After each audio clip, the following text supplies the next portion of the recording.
All right. So this is Thoughty 2. 10,000 years ago, we changed our diet, and it was a huge mistake. Don't know what that is.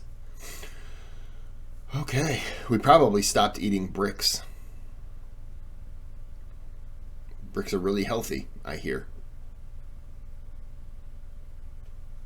Or it was poison ivy. It was one of them.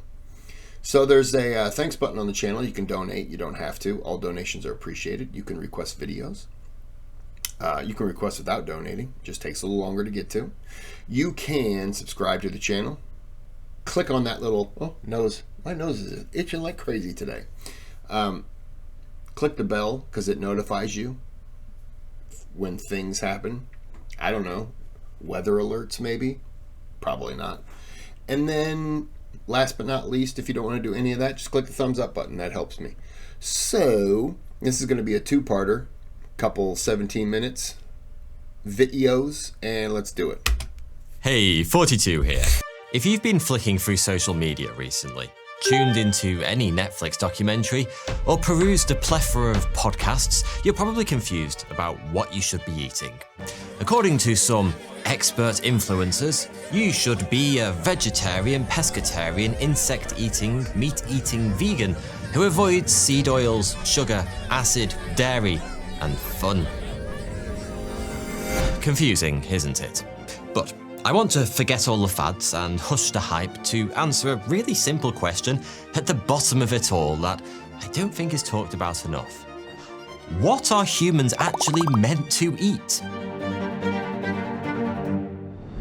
Forgoing any agenda, let's explore our ancestral roots and follow them all the way to the modern day and delve into what the body responds well to and what it doesn't. And at the end of this surprising journey, I promise you, we will have an answer, but fair warning, you might not like it. So then, I think the best place to start is at the beginning. The very, very beginning. Early hominids first appeared about 7 million years ago. We don't know much about our ancestors from this time, but fossils of Sahelanthropus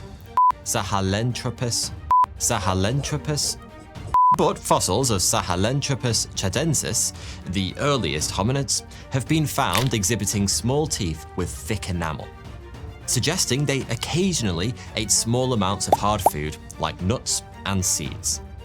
But primarily, their diet consisted of softer foods, fruits, leaves, insects, and occasionally meat. Although if they ate meat, it would have been small creatures such as mice, rats, birds, fish, and small reptiles.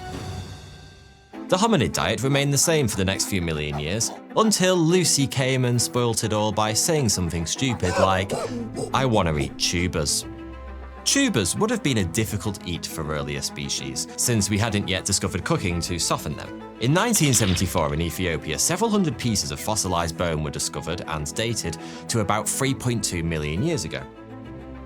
She was named Lucy, and she's one of the best preserved examples we've ever found of Australopithecus, a genus of hominid that existed between 4 to 3 million years ago. Lucy filled in a lot of evolutionary blanks for us. Notably, she showed a huge improvement in the structure of the jaw and teeth. Australopithecus would have been able to eat far more nuts and seeds than Sahelanthropus, and hard uncooked vegetables like tubers. They would have also been able to process tougher, slightly larger pieces of meat if they could scavenge it. Speaking of which, we didn't start hunting for meat until 2 million years ago, when Homo erectus first erected itself onto the planet. This species was a significant turning point. Homo erectus was taller, had a larger brain, and was more dexterous than its predecessors. These traits allowed them to develop more sophisticated tools, enabling them to hunt and process meat more efficiently. Fossil evidence shows clear signs of butchery on small animal bones dating back to this era, suggesting at this time we ate meat with more regularity. But the biggest change to our ancestors' diet came after we learnt to control fire. For a long time, we thought that this happened about 400,000 years ago, but ash found in caves in South Africa suggests it was actually about 1.5 million years ago. Cooking food kills parasites, prolonging our lifespans.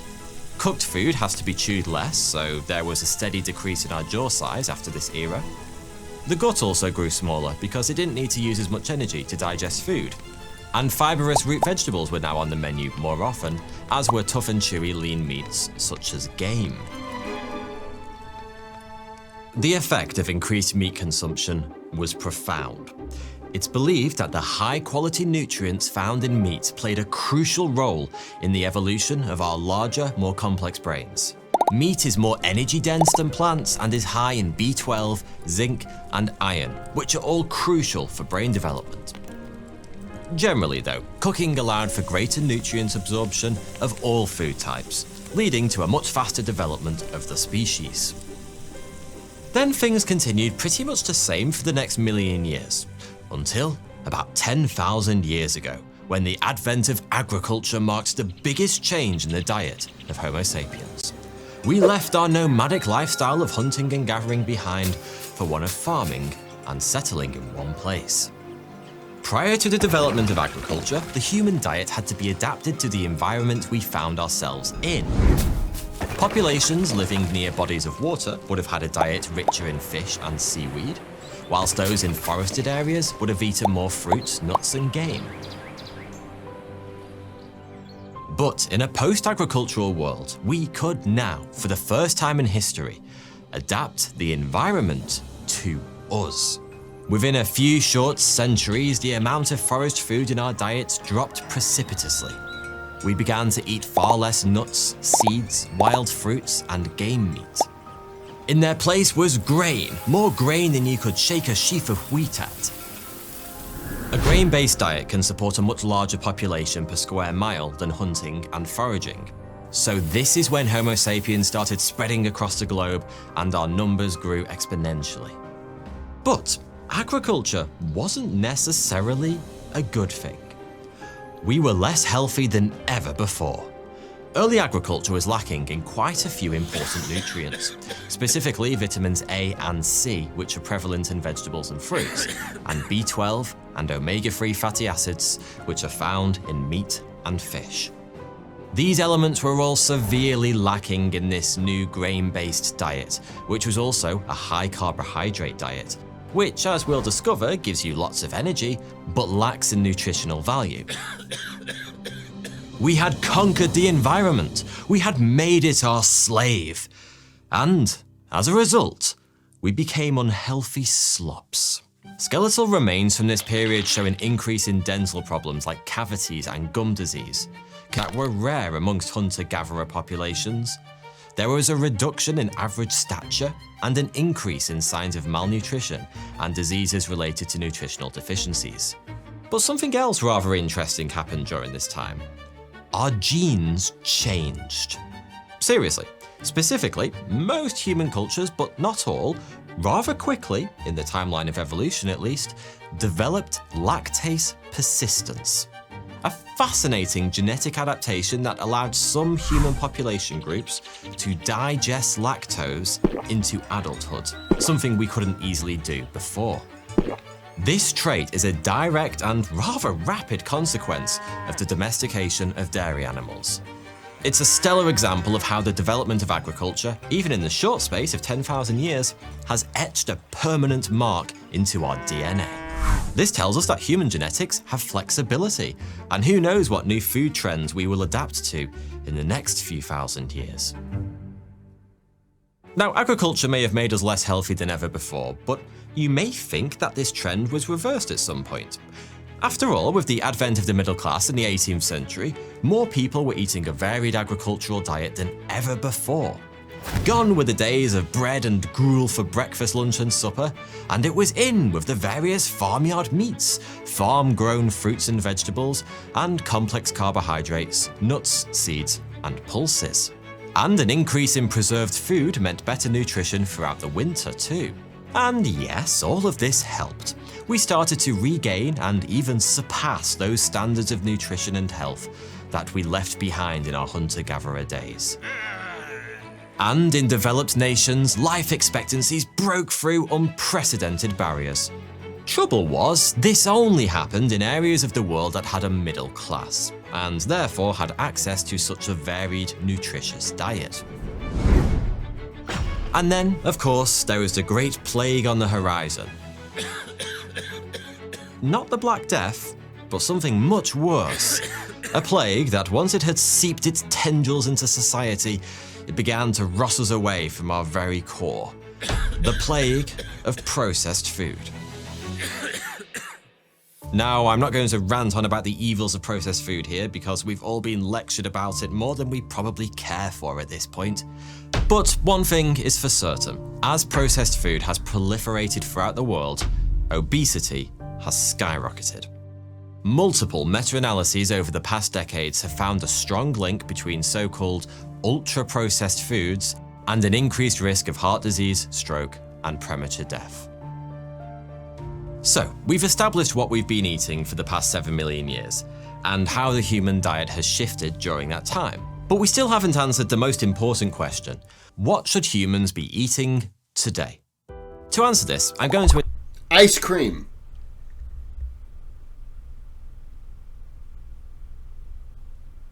No? Okay. Attack it on two fronts: human physiology and nutritional needs. So let's start with the physiology. Consider our digestive tract. The length and complexity of an animal's gastrointestinal tract are intrinsically linked to its diet. Herbivorous animals, such as cows, have long, complex digestive systems that include multiple stomach chambers or a lengthy colon. Plant materials like grasses and leaves are hard to break down, and cellulose, which is found in plants, requires prolonged fermentation to efficiently extract the nutrients. Some herbivorous animals even have to regurgitate their food and reconsume it, or eat their own feces, because one pass through their GI tract is insufficient. Herbivores also have to eat constantly through the day to consume enough daily nutrients. Conversely, humans can eat thrice, twice, or once per day, or even once every couple of days, and still extract sufficient nutrients. The shorter colon of Homo sapiens compared to herbivores suggests it has evolved to consume meat. Although it's not as short as a carnivore's, which makes sense since we're somewhere in the middle. We're omnivores. Humans also have a very high level of stomach acidity compared to other omnivores, and even more so than some carnivores. This is an evolutionary byproduct of eating meat, since strong stomach acids are necessary for killing bacteria that can proliferate on meat. The human pancreas also produces special enzymes that are proficient at breaking down proteins and fats. Put all this together and Homo sapiens are, of all the omnivores, one of the most well adapted for meat consumption. The human diet is also imprinted, in a really obvious way, into our teeth.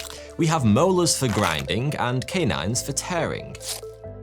As omnivores, this gives us a level of flexibility that is rarely seen in the animal kingdom, allowing us to process both tough plants and meats. That's our physiology in a nutshell. But what does our body actually need? If your body is an engine, exactly what mix of fuels does it require to function with maximum power and efficiency? Well, the body's fuel mix can be divided into two categories: macronutrients and micronutrients. Macronutrients are like the petrol for our engine. The body needs these continually in reserve to keep running. Micronutrients, on the other hand, are like engine oil. They lubricate the engine, ensuring everything runs smoothly. As for the macronutrients, there are three: carbohydrates, proteins, and fats. Carbohydrates are the body's main energy source. Proteins and fats can also be used as energy, but they're more complex and difficult to break down. Carbs are easy, quick energy that are broken down into glucose in the body, which is the primary energy source for your brain and muscles. Carbs also have a... When I played American football for high school, our coaches would recommend, if our games were on Friday night or Saturday, or Monday, sometimes you played all three. They would recommend like Wednesday night, you have pasta, something with a lot of carbs, and you just kind of carb load Wednesday night, and then Thursday, some pasta for lunch, pasta for dinner, and the same thing, and you're just kind of like loading yourself up. And then on Friday, they would want you to drink like pickle juice or Gatorade or something like that to kind of get your body. One of my coaches would say to get your body to drink up some of those electrolytes, but you're kind of getting your body ready because you're about to play a game, and if you're thirsty during the game, it's too late. You're never gonna rehydrate fast enough. You're gonna start cramping, and then of course the carbs gives you the energy to keep going and stuff like that. So yeah, I carbs clearly. A protein sparing effect. The body will opt to use carbs for fuel instead of breaking down proteins, which could otherwise be used for vital bodily functions and to repair tissue. But as we all know by now, carbs have an ugly side. Carbs are essential for our energy needs, but eat too many and suffer the side effects. Any carbs that aren't used for energy, whether it be intensive exercise or just walking about, are stored as glycogen in the liver and muscles.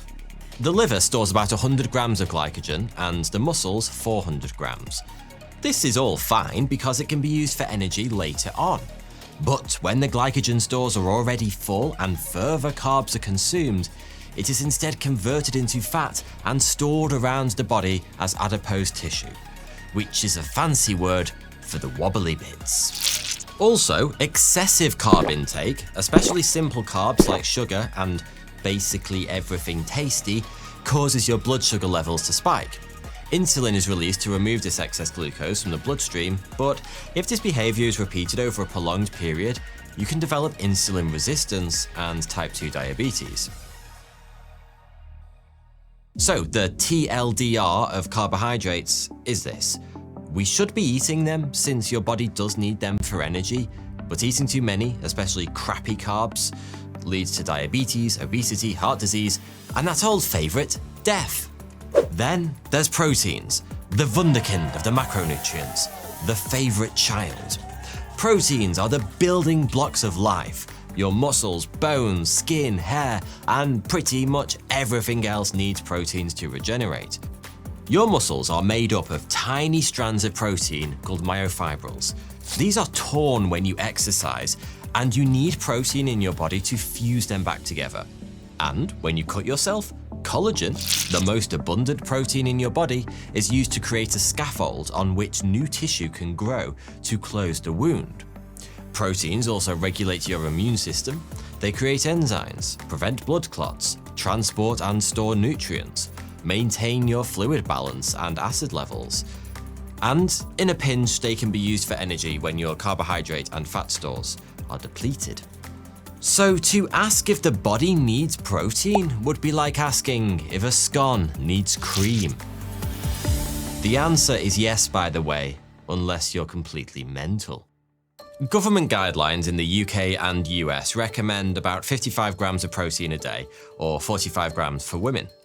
But recent research suggests that athletes, weightlifters, and the elderly who suffer from muscle loss should all be eating much more protein. Anyone who participates in regular exercise or does resistance training should be consuming 1.2 to 2 grams of protein per kilogram of body weight. For most men, that's at least 110 grams per day. But here's the strange thing. Not all protein is created equally, and protein quality is more important than protein quantity. For efficient protein synthesis, the process of repairing tissue and building muscle, the body needs complete proteins. That's proteins that contain all 9 of the essential amino acids in roughly equal amounts. There's actually a number to objectively measure protein quality. The higher the DIAS, the more of that protein your body actually absorbs and uses. Higher is better. The foods with the highest DIAS are all animal-based, such as pork, chicken, beef, eggs, and whey protein, which comes from milk. So don't be fooled by the protein content of plant-based foods such as peas, oats, and soy. You may consume 50 grams of pea protein, but your body won't be able to use all 50 grams due to those proteins containing imbalanced amino acids, whereas 50 grams of chicken protein will be fully utilized by the body. Lastly, there's fats, often misunderstood and unfairly vilified. Fats are essential for the absorption of fat-soluble vitamins A, D, E, and K. They're also crucial for brain health. Fats come in three flavors: saturated, unsaturated, and trans fats. Saturated fats, found in animal products and some plant oils, were once deemed the bad guys, thought to clog arteries and increase risk of heart disease.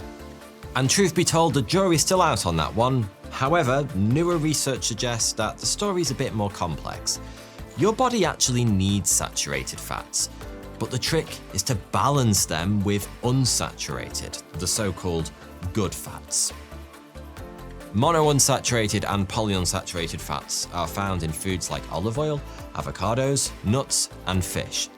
They are the champions of good heart health, helping to lower bad cholesterol levels, reduce inflammation, and they've been linked to a lower risk of heart disease. Omega-3 fatty acids, a typical polyunsaturated fat found abundantly in fatty fish, are particularly beneficial for brain function and reduce the risks of depression, dementia, and arthritis. And then there are trans fats, the true villains. These are mostly artificial fats, created in an industrial process that adds hydrogen to liquid vegetable oils to make them more solid. Trans fats are found in many fried foods, baked goods, and processed snacks. They're associated with an increased risk of heart disease and, like gluten, should generally be avoided as much as possible. All right, I went a little over, but I didn't want to interrupt him in the cycle there. So we're going to end this here, and then we'll come back and we'll do the last 15 minutes.